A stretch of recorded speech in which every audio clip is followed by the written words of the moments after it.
Raph Ngindu, le présentateur la force créative Congo Promo. Boroto, ça la force militaire la Congo Promo. Et faites comme moi, allez voir Congo Promo, tv5.com. Raph Ngindu, Congo Promo Nde. Donc au nom de Jésus-Christ, nous bénissons le Congo Promo. Avec Raph Ngindu, Congo Promo ne tombera jamais. Balala et parole du maître. Mikolo Congo Promo Nde. Ouais, Balobi Raph Ngindu. Congo Promo toujours, grande puissance. Come on. Congo Promo qui torcos net in a film. Congo Promo babunda na nango. Raph Ngindu. Congo Promo. What a plus, what a boss life. Congo Promo TV, Raph Ngindu #1.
www.congopromo tv5.com chez mon boss Raph Ngindu de Boston, un boss à Boston. Un grand merci d'être connecté sur déjà l'émission Lova Talara Lova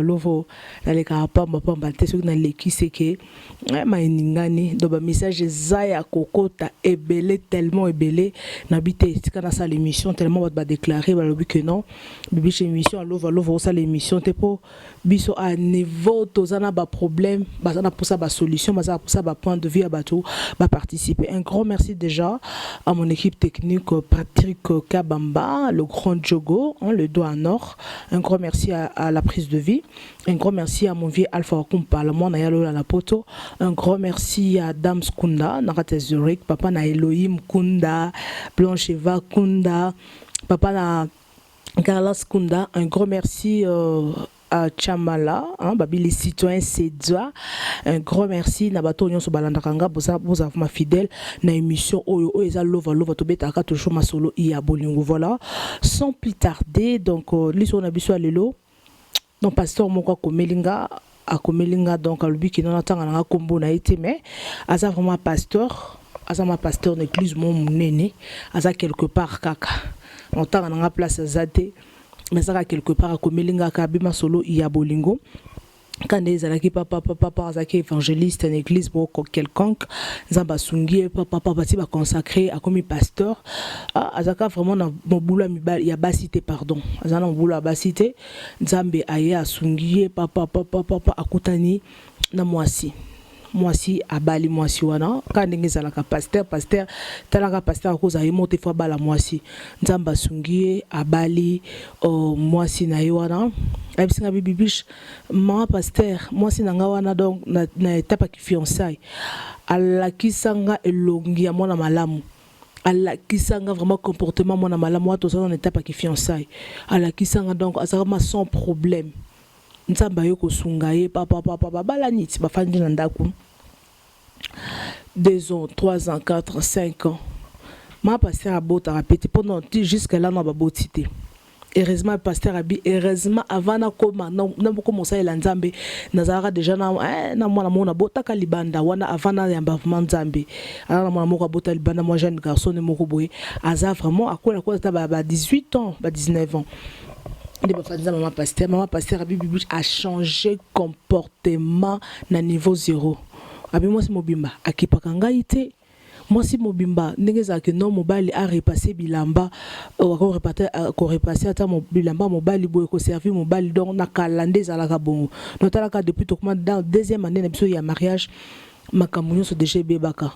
donc noko ya boy talaka da haute église na ye boye donc servir nga tika ngai yo mo kende servir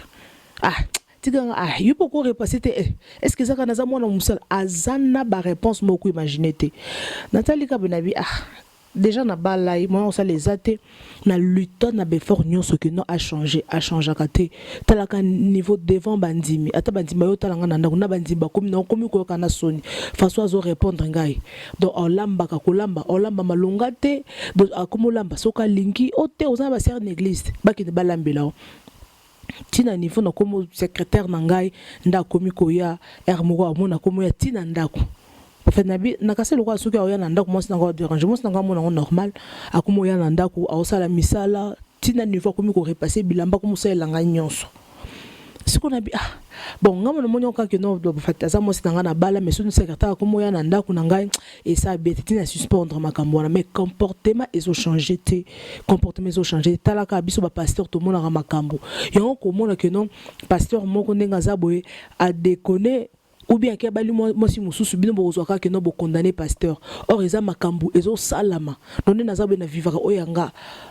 na une église munene vraiment quelque part na boy na otanga ba komo pour batumsuba yo yeba papa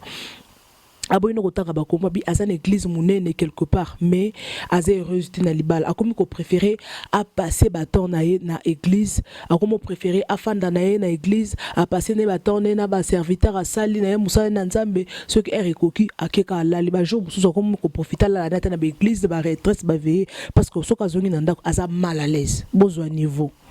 Zoa niveau talaka à parvenir ko benga ngai dona le kaliboso parce que ngana bi émission ya lova to beta kama sola bolingo abise ki frère na linga moi sinanga makasi na linga na bala religieusement famille mobimba ba yebi donc moi sinanga ya libala malgré zo bota tenyo so na talaka te na osambela kanzambe nzambe ne mutu apesa ka bato abina linga moi sinanga makasi mais ndenge a traiter kanga donc na yebité ce qu'on entend na bi so na bina décoller na kilinga moi si donc ça pour na lokumu nzambe te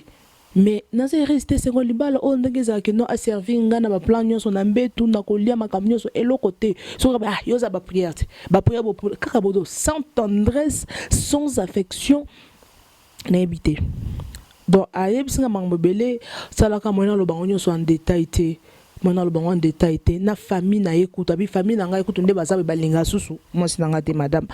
balinga kete parce que babi aza moi si moko aza insolente aza poli aza mwasi moko donc aza ki entité ne naza na ndako nga na fanda ka famille nanga bakoma ati famille nanga bakoma ati babi ke no mukolo yo kabwana mwasi na yo wana nde mukolo famille kozonga pour mwasi a traiter ka ba famille nanga donc moi etaka niveau famille nangai e kotaka na ndako wana te ce qu'on azota na bipe sopi na bina divorcer naza pasteur na yebana vraiment na yebana ana mokilo na yebana soki naza pasteur na yebana soki na bina divorcer et osala ndenge nini bat ba mona ka kenga na za mabe est-ce que bakotala ke non te moi ça na za mabe ba mona ka ke nonga pasteur tout ça ba aventurier na habité bandeko tozo solo là et ça nga zoto malili na bi ndenge nini parce que émission na ngai oyo alandaka na otaka ba internet zango partout alandaka ngo do tina niveau ke no abetali solo oyo na bisika vana masquer eye bana kutu te zaye ozo comprendre ngamo esenga na zoto malili no ki pasi na bi mais ba couple ezalaka na makambo bomo nanga batuka ba mata bazo quitter en couple mais boye bité ma solo nini eleka na kati obaloba place ndako place toboka mukolo ndako kandenga yebana abi nazo souffrir na bolingo mais est-ce qu'on a comment préférer na passer temps dans une église abi ce qui est grave donc aloba ki ngamba mbele alobi tellement belé alobi ce qui est grave je me suis enfant dit boye moi si bon na habité soka za suna posa na ngai te soka linga ngai te et pourtant iye kunda zo bota te mais natali kana mina ko condamné te parce que ça makambo nzambe je me suis enfant dit on a zali kambo sola na yo to fandi amatu ko bisanga oh tala vie na ngai boye na bakoma bisanga vie passer na ina manga mususu kutu na ye batenga ah c'est pas important o bisanga vie na oza jambo si na ngai na fandi so déjà na ndaku on est ensemble to sambela nzamba sunga biso continuer vie na biso parce que tout ça quand on a 5 ans ya mariage 5 dans 6e année yango to ko 6e année ya mariage yango mais Nathalie kana bi oh et ça important to betelanga masolo na yo ndai bisinga oh nde ozabwe ozamosela nzambe est-ce que ezalo ko nazo avouer quelque chose ce qui na avouer est-ce que kolimbisa ngai abi oh non na limbiso te poani na ko limbisa na ngai yo nzambe kutu nde muta limbisaka eza important oh nde zabwe oh ndongo mona ngane na botaka te boye na salaka avortement asalaka do abande ko saba azaka na vie mo obika ba vie ka mutuli ko likolo ya kimubulu ba biloko mo ka bongo asala avortement na avortement basala kanga wana bakata ngai ba trompe donc yango docteur ayebisanga moyena bota ezate ce qu'on a tali eloko wana ti na fanda ka bo conscience na ngai reproche ngai mais natala ka moyena ko ebisote menabite o ezo meilleure occasion na bis na ngai soko boyanga boyinga soko mango ndiminga parce que ngana avouer déjà yo parce que moi si langage nende ngazoloba tala ka ebika ke ndo asa pasteur ako sala ngote ako boyete parce que ata yebisa o mundo donc atala ka do azo so point faible na parce que bi déjà que non asa mutu moko asa reconnu ayeba na partout abine na zaboy donc moyen ezate na biso déjà vérité abijo wana na sa soki une semaine na bimaka banda na fanda ka isika moko donc mobile mo bazara na kala ne era ke no longola zemi ya 4 ba trompe abina raison na bi ah moi si on a bali soki ezata na ta étape ya fiançailles alinga yebisanga na ngana yoka na comprendre mais siko to baladi déjà tozana kati anda ko 6 ans ya mariage et loko zo yebisanga yango na ebité tisiko na salabi na bomba likambo na mutema men na bomba likambo na mutema men na monaka esalanga ka pasi ayoka ka pasi na ebité na kobetela ngonani na biso bita betela ngo ba parents na ngai ba koya ba kokota ndako ba ya ko wamule ba bwake libana ba bimisie na kobetela ngonani na ebité na kutana na amina nga pasteur nde na bengae na yebisa epe likambo wana siko na ebite na sala nini bandeko na ngai parce que moi si wandenga za abota te aza comportement mabe aza naza à l'aise te na ndako siko na ebita vouer likambo wana ngapo na nga na ko limbisa na ngai mais siko na tali soki famille na ngai lobi ba likambo wana ekozala ndenge nini na ebite bandeko na ngai lo na baki na loba mingi te ba les ana kana bino boye ba comment est-ce que ba sala nzambe ba souffraka eza ba sala nzambe so ba za ba aventurier pe ba sala ka azana mwasi na ye na ndaku azokenda zo déconner azo bota libanda zo sala ezali na kase ba couple ba sala nzambe eza makambo ebele ndeti ka ya pasteur na biso o donc na kotanga na kombo te parce que za mutu moso na mina tanga ba kombo place boza boye ba na bino mais c'est pas essentiel les histoires na biso abolunga bise ki vena lingi na nga mwasi na nga mais ce qu'on a bina tala bakate ba trompe ce qu'on a bina kota likambo ce que ça tête que non ngane muna sala que non bakata ba trompe wana engezeli kamusu natali moi ayeko avouer ngo après 6 ans de mariage que bemiye moya bote ça te ba bakata ba trompe en plus pas oyibisanga soko ozana poso oboyanga oboyinga donc azoluka ka que non abebisa ministère na ngai ce qu'on entend na biso na bina que na niveau de divorce musa na nga ekobeba réputation na nga ekobeba na sala nini bandeko na ngai. Donc c'est ça vraiment n'habiter pas le bonne chose ne dire jamais na ko le bébé té bino place boza banda ko boloba parce que dans ba couple o mambuza ebelé makambuza biso non to balité mais makamba ba solo to zwaka donc donc l'équipe vraiment ebelé donc yango ezaki vraiment wana bino boza banda ko bocha ba commentaire bo benga donc na ko na ko faire parvenir ye message dans bobenga kana numéro na ngai awa ezama solo a lova masola bolingo botala comment est-ce que ba couple ba pasteur de ba souffra kana ba couple na bona ba mama pasteur ba insolente baza eza ba mama pasteur musu bazaka ke non yo mama pasteur olofanda eza po o soutenir musala nzambe o soutenir mobile no na musala na ye mais yo oza wana eza ke non po o panza musala oza wana ke non po déstabiliser mobile. Ce qui est arrivé que non, abali secrétaire quand ils a pas te ba pasteur be ba ba secrétaire na bango hein, ba pasteur be ba secrétaire na bango. Ce que c'est que non abali secrétaire na yo okosala nini, okosala nini.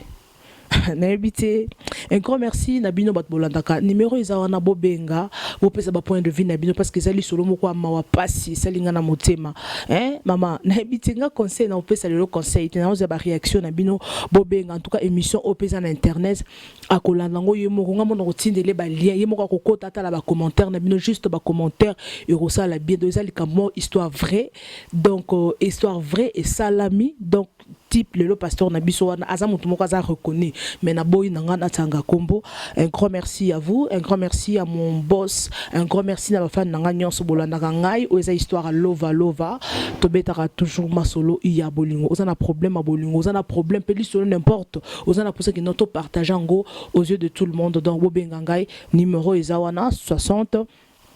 47 48 961. Merci beaucoup. Boutique a toujours connecté. Le bima solo lova la bino surprise belé. Je vous aime beaucoup. Bye bye et à la prochaine.